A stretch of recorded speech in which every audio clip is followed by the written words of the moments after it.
નમસ્કાર. જો આપના બાળકના શાળા પ્રવેશનો સમય નજીક આવી રહ્યો છે તો આ માહિતી ખાસ આપના માટે છે. આજે આપણે કોદરામ પગાર કેન્દ્ર પ્રાથમિક શાળામાં જે પ્રવેશ ઉત્સવ થવાનો છે એટલે કે શૈક્ષણિક વર્ષ 2026-27 માટે એની બધી જ વિગતો એકદમ સરળ ભાષામાં સમજીશું. જુઓ, કોઈ પણ બાળકની આખી શૈક્ષણિક સફરનો જે પાયો છે એ એની પહેલી સ્કૂલ જ હોય છે, ખરું ને? એટલે જ સાચી શાળા પસંદ કરવી એ બહુ મોટો અને બહુ જ મહત્વનો નિર્ણય બની જાય છે. અને દરેક માતા પિતાના મનમાં આ સવાલ તો હોય જ છે કે આ પહેલું પગલું કેવું હોવું જોઈએ. તો બહુ સમય લીધા વગર ચાલો સીધા જ એ જાહેરાત પર આવીએ. આપણે એ જાણવાની કોશિશ કરીશું કે ભાઈ, એડમિશનની તારીખો કઈ છે, આ સ્કૂલમાં એવું તો શું છે જે તેને ખાસ બનાવે છે, અને જો વધારે જાણવું હોય તો કોને પૂછવાનું. બસ આ બધા જ સવાલોના જવાબ હવે આપણે એક પછી એક મેળવીશું. કોઈ પણ એડમિશન પ્રોસેસમાં સૌથી પહેલી અને સૌથી અગત્યની વસ્તુ કઈ હોય? તારીખો. જન્મ તારીખ કઈ હોવી જોઈએ એ જાણવું ખૂબ જરૂરી છે. તો ચાલો આપણે પણ સૌથી પહેલા એ જ જાણી લઈએ. ઓકે, હવે આ જે તારીખો છે એના પર ખાસ ધ્યાન આપવાની જરૂર છે. જો બાલવાટિકામાં એડમિશન લેવું હોય તો બાળકની જન્મ તારીખ હોવી જોઈએ 1 જૂન 2020 થી 31 મે 2021ની વચ્ચે. અને જો ધોરણ 1માં પ્રવેશ લેવો હોય તો જન્મ તારીખ હોવી જોઈએ 1 જૂન 2019 થી 31 મે 2020ની વચ્ચે. આ તારીખો બહુ જ મહત્વની છે, એટલે ક્યાંક નોંધી લેજો. ચાલો, તારીખો તો આપણે જાણી લીધી, પણ હવે સવાલ એ થાય કે આ શાળા શા માટે? એમાં એવી તે કઈ ખાસિયતો છે? તો હવે આપણે શાળાની જે મુખ્ય વિશેષતાઓ છે તેના પર એક નજર કરીએ.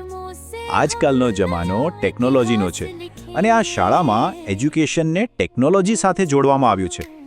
સાથે જ શિક્ષણ પ્રવૃત્તિ આધારિત છે, એટલે કે બાળકો માત્ર ચોપડીમાંથી વાંચીને ઘોકતા નથી, પણ એક્ટિવિટીઝ દ્વારા જાતે કંઈક કરીને શીખે છે.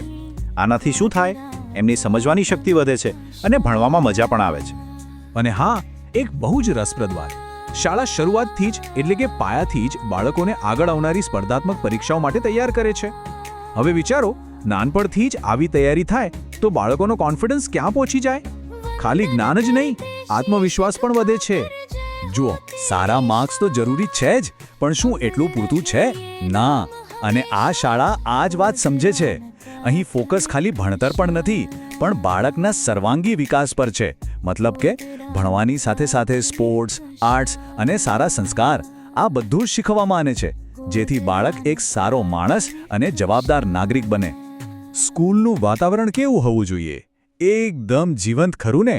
એટલે જ અહીં દરેક તહેવાર અને ખાસ દિવસો ખૂબ ધામધૂમથી ઉજવાય છે. અને હા, વાલીઓ માટે સૌથી અગત્યની વાત, બાળકોની સેફટી, એની પણ પૂરી કાળજી લેવામાં આવી છે. દરેક ક્લાસરૂમ સીસીટીવી કેમેરાની નજર હેઠળ છે, એટલે સુરક્ષાની કોઈ ચિંતા જ નહીં. તો આ તો થઈ શાળાની કેટલીક ખાસિયતો. હવે કદાચ મનમાં હજી પણ કેટલાક સવાલો હશે અથવા વધારે વિગતો જાણવી હશે, તો એના માટે શું કરવું? ચાલો જોઈએ. વધારે માહિતી માટે અહીં સ્ક્રીન પર કેટલાક નંબર આપેલા છે, આપ નોંધી શકો છો. હું બોલી જાઉં છું. પહેલો નંબર છે 99742 414 344. બીજો નંબર છે 99091 77282. ત્રીજો નંબર છે 93281 46871. અને છેલ્લો 81602 90671. આમાંથી કોઈ પણ નંબર પર ફોન કરીને મનમાં જે પણ સવાલ હોય એ પૂછી શકાય છે. તો બધી જ માહિતી હવે આપણી પાસે છે. શાળાની વિશેષતાઓ, પ્રવેશની તારીખો અને સંપર્ક માટેના નંબર પણ.